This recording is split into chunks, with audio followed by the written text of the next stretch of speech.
Okay, today we're going to be talking about igneous rocks.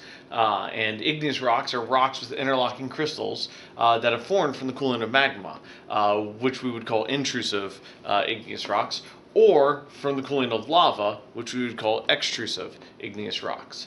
Intrusive rocks form inside or under the Earth's surface, or under the crust, and extrusive form outside the Earth's surface or above the crust. Anyway, some details on each type. Intrusive igneous rocks are phaneritic, and phaneritic simply means that they have coarse grains or large visible crystals. They are phaneritic crystalline rock that form from the slow cooling of magma. They are sometimes also called plutonic rocks. You can hear in there the word Pluto. Don't think the planet, think the god of the underworld. And of course, hell is frequently associated with volcanoes or igneous rocks, and so then that's where the phrase plutonic rock comes from. They are also sometimes intruded or intrude upon other rock. There are several types of intrusions. There are intrusions that go across all the rock layers, and there are intrusions that go parallel to the rock layers. Discordant ones go across layers, and concordant ones go between or parallel to layers, and they form different types of intrusions. And those intrusions all have, I think, interesting names, but batholith, dike, stock, laccolith, and sills. And so discordant ones are the batholith, dike, and stock, and the concordant ones are laccolith and sills. And because this is igneous rock going through other rock layers, sometimes it does not completely melt the rock that it is going through, but instead will trap it inside the rock. And when that happens, we have a xenolith. Xeno literally means alien, and lith in all of these refers to rock. And so lithic or lithos, which means rock. So xenolith is other rock included or trapped in an intrusion. And this will become important later on when we get to geologic laws. One of the 6 geologic laws that we have is the law of inclusions. And these things are included in those things, and it helps us figure out their relative ages. It turns out that the other rock, the old rock, had to be there first, and then the intrusion happened, and that is important. The other type of rock that we listed way up here, intrusive and extrusive, is the extrusive igneous rock. And so extrusive igneous rock is aphaneritic, literally without grains or crystals. A, of course, means without or no, and so without grains or crystals. In reality, the crystals or grains there are very small or even microscopic, and so they are very small. So aphaneritic rocks that form above the surface as a result of volcanic activity and the cooling of lava. And they are sometimes also called volcanic rock. I know, creative name, but that is in contrast to plutonic rock, which cools slowly under the ground. Volcanic rock is extrusive in nature. And the word extrusion, you can hear the word exit in there, and they have a common base, but it is literally extruded from a volcano or pushed out from a volcano. If you one of the most common plastic methods is a intrusion method of an extruded method of making plastic materials, and maybe I'll link a video about that to these notes. But the simpler way to think about it is a toothpaste tube, that when you squeeze a toothpaste tube, you are extruding toothpaste from the tube. Now, it's not that the volcano squeezes the molten rock out, but that process of the molten material leaving a hole via a hole is an extrusive or extruding process. Anyway, that takes us through the basics of igneous rock.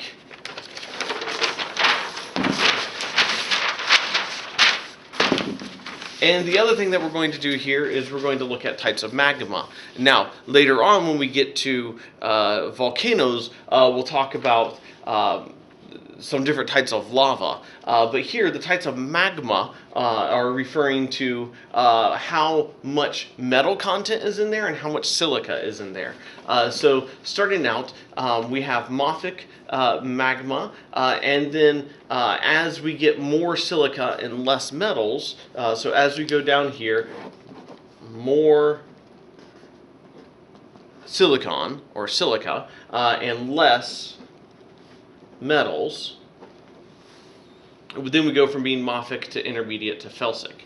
Now, there's a whole bunch of minerals that those happen to form. So mafic magma has 45 to 52% silica content. It still has a lot of metal in it, and so the silica is kind of dilute, and it tends to form minerals like olivine, calcium-rich plagioclase feldspar.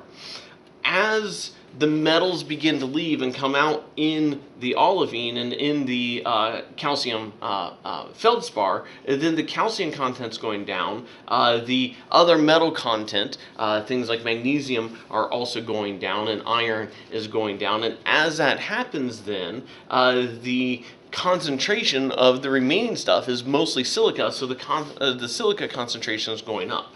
It's similar to if you have a glass of salt water on a or even better, a pot of salt water on the stove, and as you boil away the water, the salt concentration begins to go up. Not because you're changing the amount of salt, but because you're decreasing the amount of stuff that's there to do the dissolving. Same thing's happening here, that as we decrease the amount of molten rock, the amount of stuff there to do the dissolving, the silica content starts to go up. Anyway, intermediate lava tends to have 53 to 65% silica and tends to form minerals like hornblende and a mix of calcium and sodium plagioclase feldspar. So notice the sodium begins to drop out at this point. And then that again further increases the silica content of the lava, and we end up with felsic lava. Literally, this here refers to feldspar and silica, felsic, feldspar, and silica. And we see a lot of silicates being formed here, including feldspars still. But now we're into sodium-rich plagioclase feldspar and the potassium-rich or orthoclase feldspar. We also see quartz, which is pretty much just silicon and oxygen, biotite mica, and some hornblende still being formed out of felsic magma. There are some charts that we'll get into, submafic or ultramafic, and kind of get into the breaking points in between each of those. But I think you can figure out where those go with just those three. Anyway, Bowen's reaction series. Bowen was a geologist who studied then the formation of these minerals, and he figured out that basically that the magma didn't all cool at once, and it didn't all solidify at once, but instead was this slow cooling process. And as this cooling process occurred, that you got different minerals forming. So not all igneous minerals form at the same temperature. Instead, as high temperature minerals are made, the silica content becomes more concentrated as metals get used up. The magma goes from being mafic and becomes more felsic. So it goes from mafic to felsic as the metals get used up, and then we get these different silica contents. So then what we have here is Bowen's reaction series, and there is a discontinuous and continuous series. So the continuous series focuses on the feldspars, and we go from calcium and sodium to sodium only, and then on down into the potassium feldspars. The discontinuous series is more, we form this, and once that's all formed up and used up all the materials that make that one, then we go on into the next one. And so olivine is the start of our discontinuous series. And olivine, if we look at its crystal structure, it tends to be just kind of these single little things. Pyroxene then, and I drew it there as a triangle, that's tied to its actual tetrahedral crystal shape, if I remember correctly. But anyway, pyroxene then begins to form these chains. As the silicon content goes up, we begin to get more chained silicon. Hornblende forms chains that link together, and so we have not just one chain, but at least a pair of chains here. I think I drew that wrong.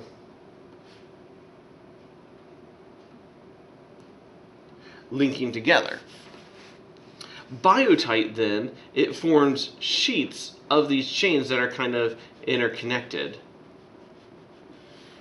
And mica, you may recall from the minerals lab, is this very thin sliver sheet mineral. And you could see how the crystalline structure gets more complex as we go down, and then it goes into also forming muscovite mica and quartz. As a side note, Bowen's reaction series focuses on cooling, but it turns out that if we have lava or magma flow over an area of already crystallized rock, that if it's hot enough, it will melt some of that rock, and the melting occurs in the reverse order. But here on the surface of the Earth, it tends to not melt very high up the chain, and what that does is that produces very felsic lava. Or magma, because these are the silica stuff, and then when it melts it, the silica stuff is the stuff that melts out first. The metals are slower to melt, and so then you get very silica-rich magma, really felsic magma, when lava or magma melts previously formed rock. Anyway, that's it for the igneous notes. If you have any questions, be sure that you post a comment, shoot me a message, or come see me in class sometime, and let me know what you thought of this method.